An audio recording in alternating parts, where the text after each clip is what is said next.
Hello, I'm Mark. Hi, I'm Sue. And together we are Nuts on Tour.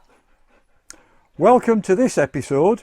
I believe this is episode number 9 of the Vanother collective. And the theme for this collective is how we got into caravanning / motorhoming / going away in caravans and camping and tents and whatever else we use. So there are all the others in the collective. We will put them all up and around and about, and please take the time to go and watch those videos as well. I believe we might have some new participants. Yes, the collective. Let's see. In the There we are. collective. I'm disappearing. We're going to have to get there. Yes, I have to. I'll have to go on and get there. I'll find out that they're definitely in it. Yes. It's not that hot. It's 18 degrees. It's not as warm as it was yesterday. No, but she's been running around. You've been running around like a loop, haven't you? You've been roaring about. So for me, it was oh my goodness, a lot of years ago now. But my grandmother had a caravan at Cleethorpes. So That was a static, wasn't it? that was a static, yes, a big static. But my first camping holidays were going to my grand's caravan in Cleethorpes. What about you? First trips away, I used to go with my grandparents. Used to show dogs and judge dogs at different places, and I used to go with them occasionally. I never slept in the caravan, albeit they had the caravan. I always slept in the back of the Volvo. I was always in the back of the car because I was sort of under the age of 8, so I was always in the car. But yes, they had caravans, which is probably where it came from. But no, when we got married, our first caravan, we were trying to add up. Our first caravan was an Eldis GTX, I think it was it was an Eldis, definitely a GT. I think it was a GTX, and we had that one. The problem with that one was we had to make the bed up every night, which with 2 big dogs was, if it was raining or anything like that, trying to keep the dogs out of the way and off the front while we made the bed up could be challenging. Challenging. But it used to be an art, didn't it? You used to take the dogs for a walk. Yeah, I'd take and the then dog. I'd get the bed ready. And while you've got everything And ready, then again that's in it. the morning, you'd take them for a walk. A walk, and put everything away. But we decided our next van was going to be something with a fixed bed. So we got a Heritage, a Fleetwood Heritage, which was only a single axle. It was a single axle, but it had a brilliant idea. Whereas the bed went up, you emptied the bed, and then the bed went up, and you could have that as a dining area, which was very good. It's very that was a good idea, and we kept that for a while. And then we decided we'd try a bigger van, which was a double axle. So we got a Heritage, again a Fleetwood Heritage. Was it a 640 CB? Something of that something along, I forgot the numbers a long time ago, but yes, something along that line. It was a Heritage. It was an L-shaped lounge in the kitchen, and it had like a cabin double bed on the side with a corridor next to it, so you could shut the doors on it. It was just like a sleeper in the train. Like little slidey doors. And we kept that until, unfortunately, I got cancer, and then that was just too big and too big and heavy and cumbersome for me to handle anymore. So we got a smaller Bailey Valencia, which was a single axle, so I could not exactly throw it around, but I could manoeuvre that in and out. It was a lot lighter as well. A lot lighter, yeah, because it was the new type with composites. Alco body. Yes. Not Alco. Or is it Alco? Yeah, it was Alco, yeah. But it was composite rather than all solid wood, so that was a lot lighter. So we kept that for a while, but it was lighter, but it was also smaller. So as I got back to being fitter and healthier, we then changed and got a Bailey Cartagena, which was a double axle and a fixed bed. And like some of you, we'd go away with one caravan and possibly come home with a different one. which we did with the Heritages. Did that twice with the Heritage and with the Bailey. And with the Bailey. Yeah. And the next one. The next one was, I won't say I regretted buying it, because at the time it was a good move and we didn't know anything about the brand. We bought an Alaria, bought a new Alaria, which was the first of the 8-footers. It was the first of the 8-foot wides, but it had this new hydraulic self-leveling, whereas you just pressed a button and the steadies came down and it leveled it. So very good. So me still not being 100%, that was brilliant, and we thoroughly enjoyed that, right up to the day where we came out to load it up to go on a holiday, and we had a waterbed. The biggest waterbed you've ever seen. Yes, I spent about 3 hours that night with a bucket bailing the water out of the bed. The Hakey roof light above, oh, it wasn't actually a Hakey. Yeah, the skylight above the bed had leaked and everything had gone into the bed and the whole thing had just, yeah. Mm. So that holiday went west. Yeah, we didn't get away on that holiday. And the caravan went north. The caravan went back to the dealership and they stripped it all down completely. But this was one of the first times I've ever seen it. It's one where when it gets wet, the wallpaper goes blue.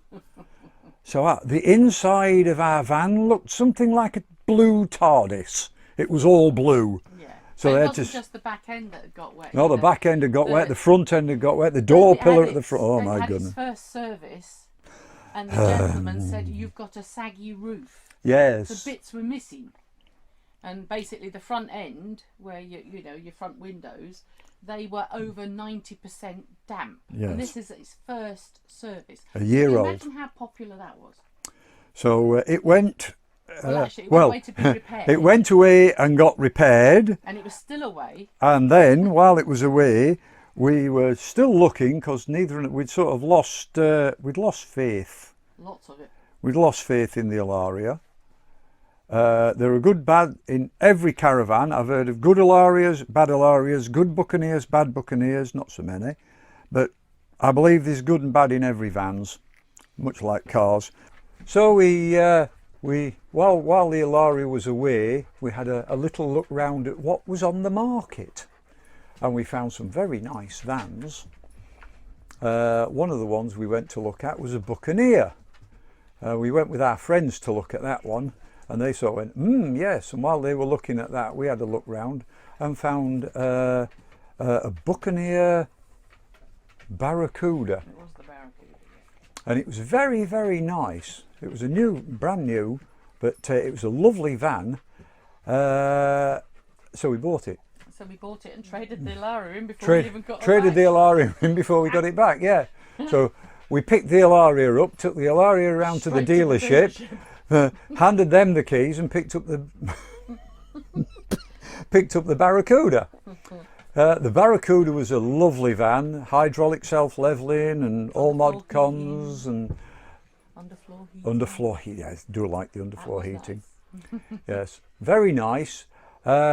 We kept that one.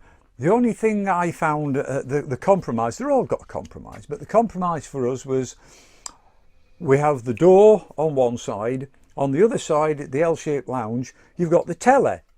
So where the window is normally that you look out of, there's a telly, and you've got a window on that side that looks out into your awning. Okay. And we went to we went to the same dealership we bought it to, and they were having, oh yeah, what do you think to the Barracuda? I said, oh, it's brilliant, yeah, but it's wrong way around. Wrong way around? What do you mean? I said, well, the telly's on the wrong side, isn't it? So you look out of that window, and that's where you see your campsite and what's happening and your views and all that lot. That one looks out into your awning. So if you're away, you can watch telly or you can look in your awning. I says that should be on that side. And they sort of took that to heart, because the next model they came out with was the Bermuda.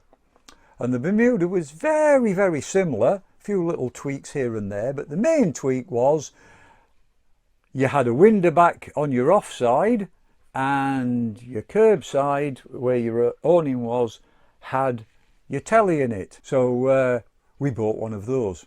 Yeah, I think we'd had the Barracuda a year. Year and a bit, yeah, year and a bit. But yeah, we traded it in because it ticked every single box, and it's what we liked. And the bed was in a slightly better, because it was in the Barracuda, the bed was down the van. It was a bit tight around the bottom. Was. When it was especially for big dog. When it was in day mode. night mode. Night mode. But night the Bermuda, they put a transverse bed in with loads of room around the bottom, even in brilliant, night mode. even when it was night mode, right? And it had got extra cupboards because it had got a whole unit at the bottom. Extra, yeah. wasn't it? So that ticked all the boxes. So it did. And then we, well, we had watched YouTube before that, but we were watching several on YouTube with motorhomes, and we thought, yes, it's a different style of holiday, whereas with the caravan you tend to put your caravan there and go a day off in that direction, a day off in that direction, a day off there. With a motorhome, you tend to go there for a day, then there for a day, then, so it's a different style. But we fancied trying it. So we started looking. And I'm sure for those of you that have already watched the rest of the videos on our channel, yes, we had about 3 years of looking, or 2.5 years, about 30 months, yeah, looking. And we looked at Frankias, we looked at Burstners, we looked at everything on the market, basically, Chieftains, Auto Tray, you name it. Yeah. But you saw the... It was a La Voyager. La Voyager, didn't you? Yes, you saw the La Voyager. And we went down when we bought this. We never buy the one we went to look at. No.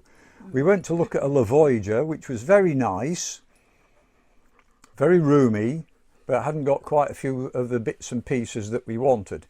If you go back a couple of episodes for our channel, there was several things that were on our need list. We had a need list, a want list, and a nice to have list. And there were a couple of things on the need list, a few things on the want list that it didn't have.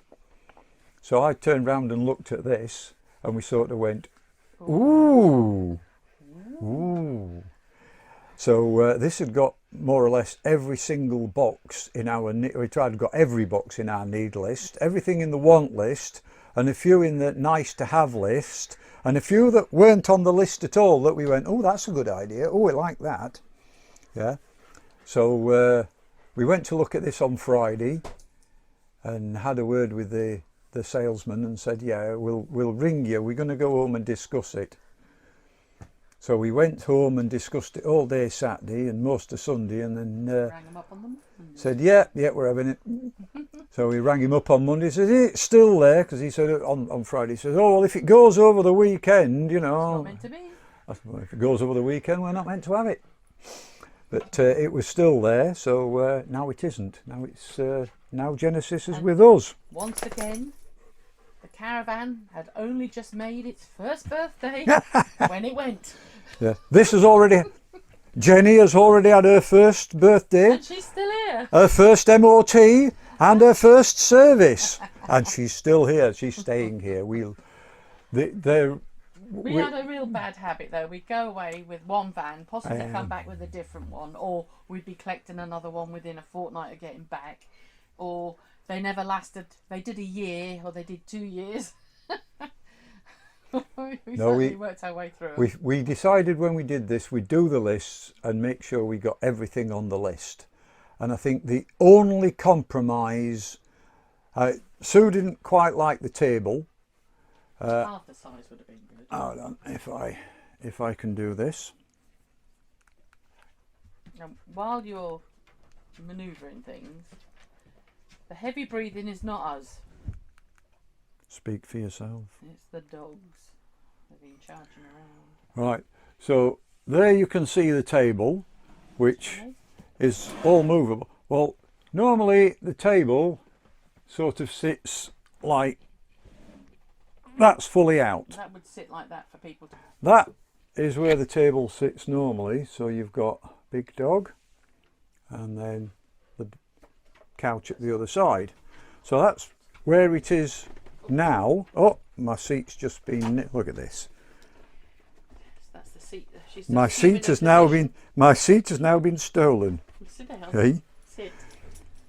But what I did was take the table off and move it 3 inches over to that side. So now when it's all the way back for travelling, it can, that's it. As far as it'll go. It sits like that, nearly up against that side, but you've got all that space for the doggies. They're chained underneath the table, so they've got the 2 beds there, and it gives them a lot more room, which they like.